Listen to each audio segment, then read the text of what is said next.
Whether it's better to give than to receive, a Southern Oregon food bank is making both happen tomorrow.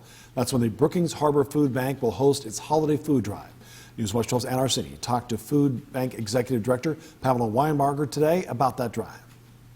And aside from the fun and kind of the first time having this event, there's also the reality that comes with it, which is that everyone needs food, and there's a lot of people who need food in our communities, and there's probably even more people that are in need this year and this time specifically. So what has that need looked like for people in Brookings this year?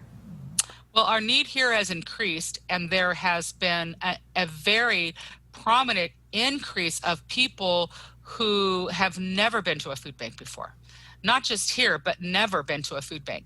Maybe they have been somebody that might have donated to a food bank, but they've never come here. First time here. I've signed up a lot of people. That's what I do during the day when the food bank is open. So that has been a definite increase. There's a lot of people not working or still not getting unemployment or whatever it is. So we've seen the greater need, and especially in our folks that are a little older. So our seniors, our veterans, the disabled people that are out there. So, it has hit people hard, really has.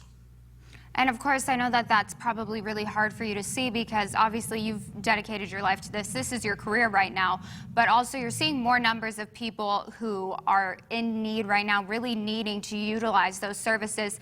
On the other side of that is people are feeling a little bit more generous because we have seen such a devastating effect on our communities this past year. So how much are you encouraging people to help out? And even a can of food, does that go a long way in the community? It absolutely does. It absolutely does.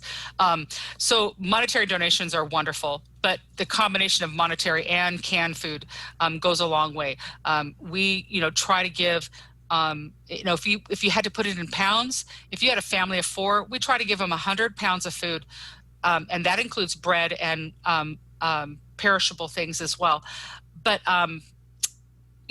potatoes, those kind of things. We try to give them enough to get them through 4 or 5 days at least. A lot of the clients that we see do have food stamps and things like that, but a lot of them don't. A lot of them get very, very little. So, we are trying to do the best that we can in the midst of what we're all going through. And obviously that's another important thing to bring up is, I think people think about food drives and then they're reaching for the Campbell's soup or the top ramen, but also you have to keep in mind that these are people who this is their source of food right now. So obviously those donations too are encouraged if there are healthier items, more nutritious items that people can bring tomorrow. Are you guys accepting perishables during this food drive? Yes, we can accept perishables, whether it's the bread. I think we have it covered. We have a really good working relationship with Ora Wheat and Bimbo Bakeries, and they help us out every week with with bread. And so we do really good on bread. But perishables, vegetables, fruit, potatoes, things like that, always we can use those items that we give to families. We give out eggs, we give out cheese, and whatever else we can get from our suppliers at a reduced rate. The Lighted Up Food Drive set for tomorrow runs from 4 to 6 p.m. Brookings-Harbor Community Helpers is hosting that drive at 539 Hemlock Street. That's in Brookings-Harbor.